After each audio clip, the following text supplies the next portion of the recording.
Belum selesai menang Hong Cino, Pak Moyo terguling ke pengawas Solo, tengah irama alunan Hong Cino, Pak Moyo pulang jalan Joyola.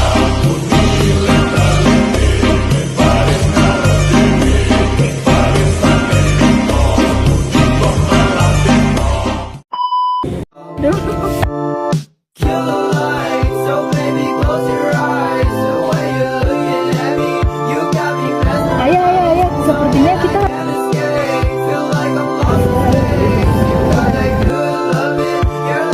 Yusuf, Yusuf, tahukah itu?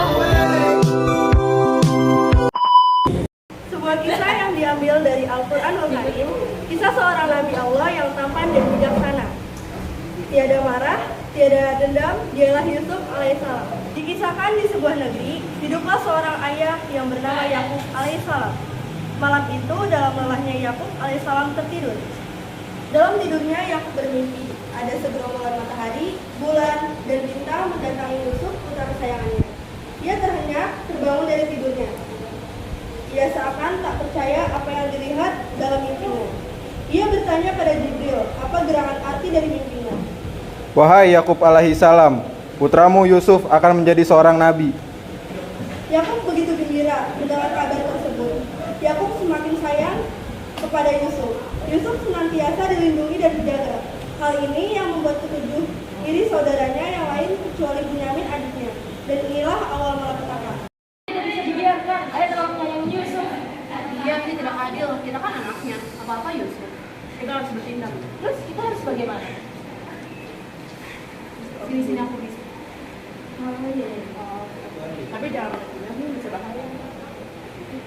Rupa-rupanya mereka merencanakan hal jahat pada Yusuf. Mereka ingin mencelakai dan menyingkirkan Yusuf. Mereka pun mengatur strategi. Besok kita akan ada grup hutan. Kamu ikut ya? Pasti di rumah saja sama ayah. Ya kak, tapi aku harus dapat izin dari ayah dulu.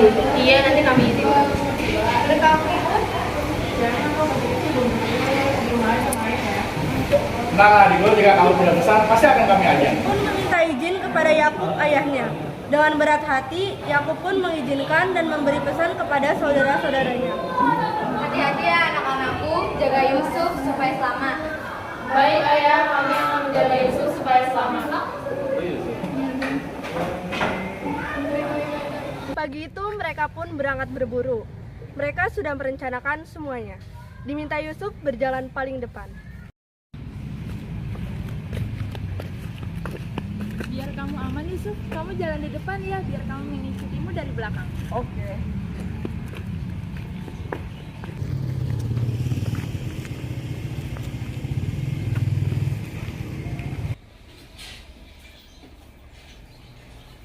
Ayah, ayah, ayah. Maafkan kami, ayah tidak bisa menjaga adik Yusuf. Ada apa dengan Yusuf? Iya, ini ayah.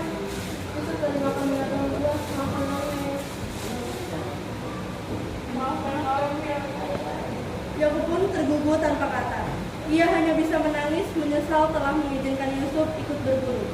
Karena saking seringnya menangis dan kesedihan yang sangat dalam membuat Yakub buta. Sementara itu, sebuah khalifah dari kerajaan sedang melintasi hutan. Hei pengawal, bekal minum kita sudah habis. Di sini ada sumur. Ayo kita ambil air. Baik, Paduka.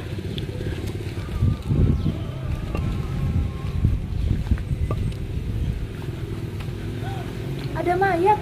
Ayo kita beritahu Paduka. Paduka, ada mayat Paduka di sumur itu. Di mana? Ayo kita lihat.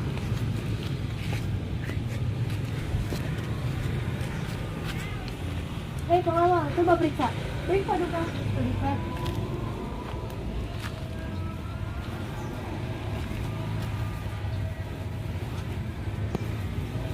Masih sungguh-sungguh Paduka, kelihatannya dia hanya pingsan. Ya sudah, bawa saja, kita kasih ramuan. Baik, Paduka. Aduk-aduk jamunya diaduk-aduk, biar makin merasuk-rasuk. Digoyang-goyang jamunya digoyang-goyang. Ada kunyit, jahe, dan lempuyang. Hei, kok malah nyanyi? Hehehe, maaf Paduka.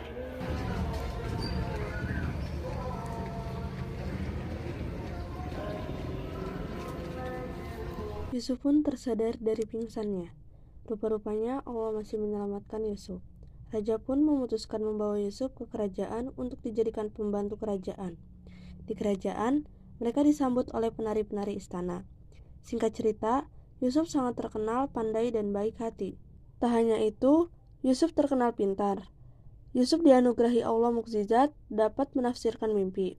Banyak orang yang bertanya tafsir mimpi padanya, dan tafsir itu selalu tepat dengan apa yang terjadi dengan mereka. Hingga kabar itu tersiar ke antero istana.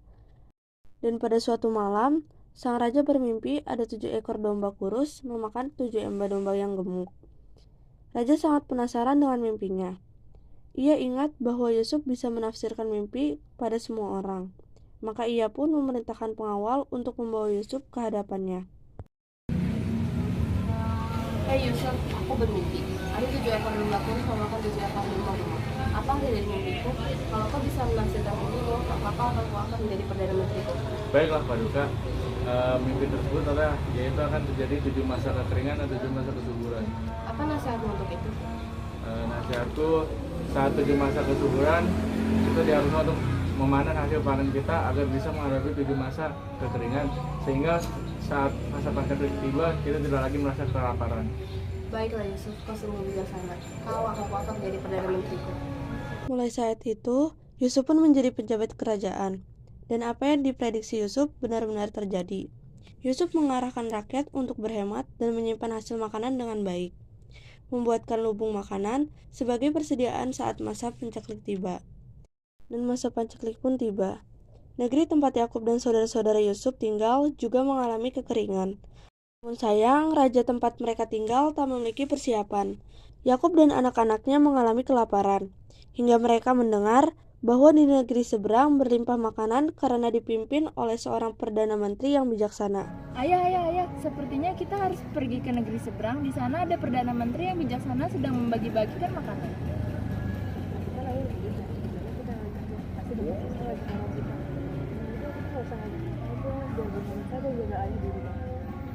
Berapa anggota keluarga kalian?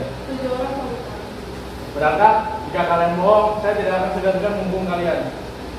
Iya Paduka, maafkan kami Paduka. Ada 9 anggota keluarga Paduka. Kami meninggalkan ayah dan adik kami.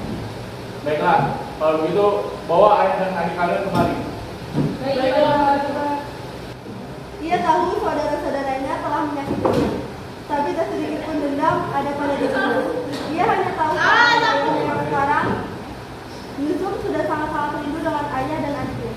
Ayah kami tidak bisa membawa makanannya. Apa Perdana Menteri menyuruh kita membawa ayah dan menyakit? Siapa Perdana Menteri itu? Tidak tahu ayah. Sekarang mari kita ke sana sebelum kita mati kelaparan. Silakan tuan-tuan menempati ruang tamu yang telah kami sediakan. Perdana Menteri meminta kami melayani kalian dengan baik. Saudara Yusuf terheran-heran karena mereka dijamu sedemikian istimewa. Dipersilakan masuk istana yang indah, dijamu dengan makanan yang lezat bagi mewah. Mereka bertanya-tanya, siapakah gerangan Perdana Menteri yang baik itu? Ayah, masih ingat dengan aku? Yusuf, apa itu? Dan Yusuf pun memeluk ayah dan Bunyamin dengan erat. Tangis pun pecah.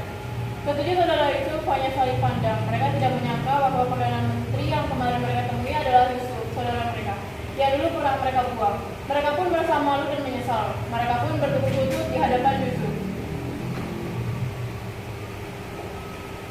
Maafkan aku Yusuf, aku tak menyakitimu. Kamu boleh menghukumnya. Tidak, saudara-saudaraku. Allah mengajarkan kita untuk tidak mengingkar. Aku sudah memaafkan kalian semua.